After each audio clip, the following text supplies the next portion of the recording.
Hi, my name is Brandy Husky. I'm in the Educational Leadership and Policy Analysis program at East Tennessee State University. Today I'm going to be discussing with you an article about adopting mobile technology in the higher education classroom. This journal entry discussed a study that was done at a mid-sized teaching and research institution in Indiana. It is about mobile technology, talking about M-learning and e-learning and what student satisfaction is with the amount of those programs and devices they're able to use within their study.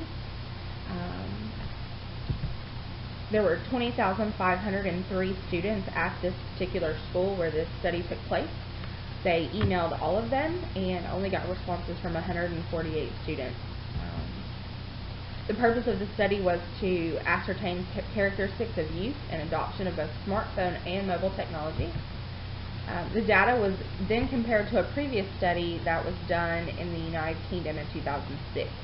So throughout this article, they go back and compare it to this other study, which was a similar group of students in a different country at a different time. In that study, it was completed in 2006.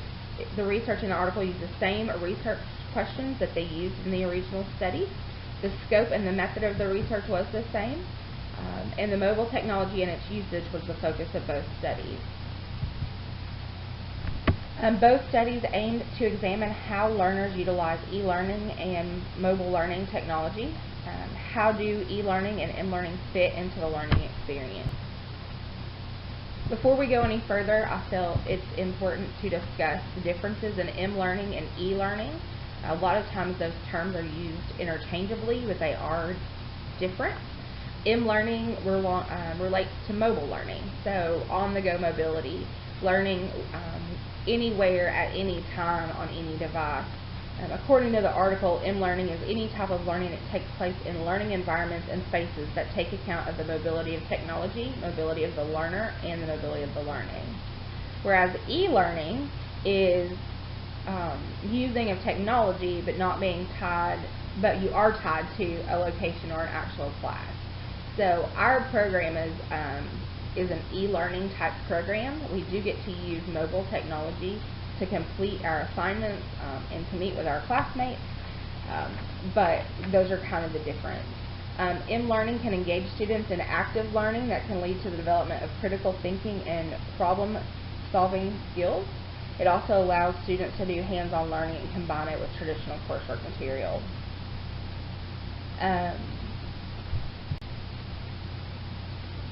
Moving on, in the study there were questions that were divided into 3 different categories: digital technology usage, communication tool usage, online learning facility usage. And then in the study they also added, on the American side, a section related to the student perception of m-learning technologies within their institution. So the first part of the survey was identical in nature to the one from the UK. Obviously, some of the questions were reworded because they used a few different terms within their surveys, so it was adapted to fit an American student population. The analyzation, digital technology usage, one thing they found was that 70% of those students use more than one device. So they focused on laptops, smartphones, tablets, and then a none category. They also had an other category and had a few things that were listed, but it was 1 or 2 students. It wasn't enough to really warrant them analyzing it. By far, the laptop was the most used digital technology. They use it for everything, as you'll see further in the study. The second were smartphones, and the third, obviously, was tablets. Some interesting findings about that part of the study was that student-to-student communication, the laptop was favored. I would find it interesting if they did the same kind of study at ETSU or another school, maybe in a different region, if the laptop would still be favored, or today, because this study was done several years ago.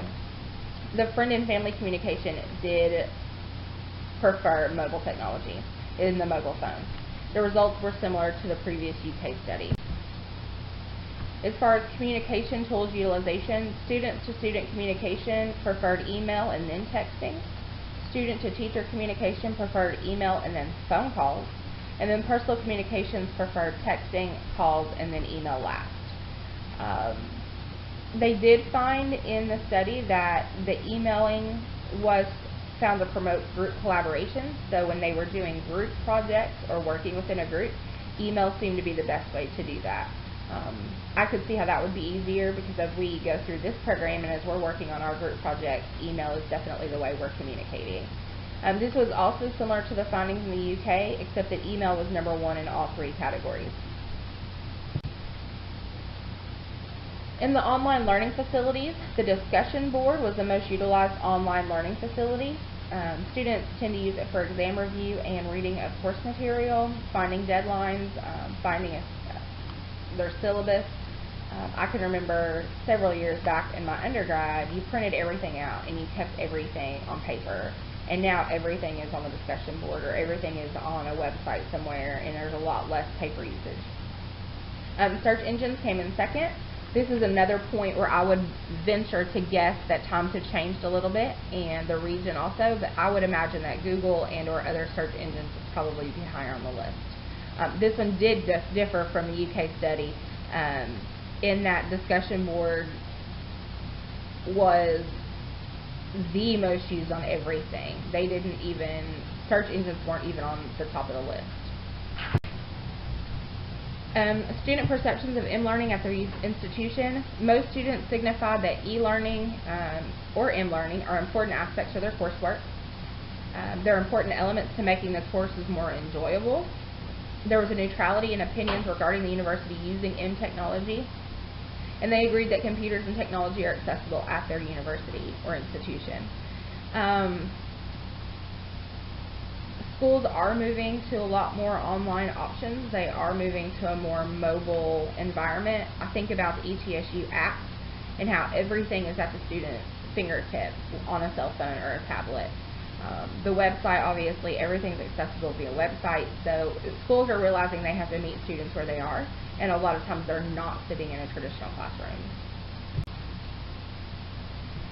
There is a side note to this I feel like it's important to tell you about. iPads and Galaxy tablets did not come about until 2010. The Kindle was about 2011, and then the Surface Pro was not until 2014. So there's a lot of technology that has come out since this study was done, but there was even more technology that was done since the UK study. So the UK study was in 2006, and they didn't even have the option to have an iPad. So if they went back and actually surveyed the same student population at the same institution, I imagine they would get much different results now. The US study did show strong tablet usage in all categories. Another important note is that technology is constantly changing. So regardless of if it's 2017 or 2015, there's a different kind of technology available. Our cell phones are almost outdated the day they come out. There's always a new one and a bigger one and a better one coming right behind it. Laptops are the same way. The mobility of laptops, the mobility of tablets, all of those things affect how a student can access their information. So if those studies were performed today in the same location, they could potentially have different findings. I think also, and this is not on my slide, but the area in which these studies are done could make a difference as well. So what's important to students in this small college in Indiana could be different from students that are in Utah or California or Florida. I think it would differ in region as well. And here are my conclusions. We've concluded that students are utilizing e-learning and M-learning to complete degrees. Students prefer laptops and discussion boards to complete those assignments. We talked about that the results could differ if the study were conducted at different universities or different regions, and they could differ because technology has changed. Obviously, as students become more and more engaged in their community and work, things of that nature, school tends to be less important. We've seen a correlation. If the economy is up, school enrollments are down. If the economy is down, school enrollments are up. Our jobs as universities are to try to keep students engaged until they complete their degree.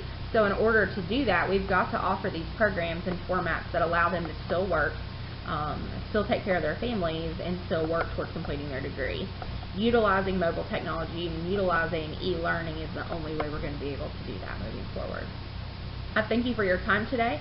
I hope you've enjoyed this study and this presentation, and I hope you have a great day.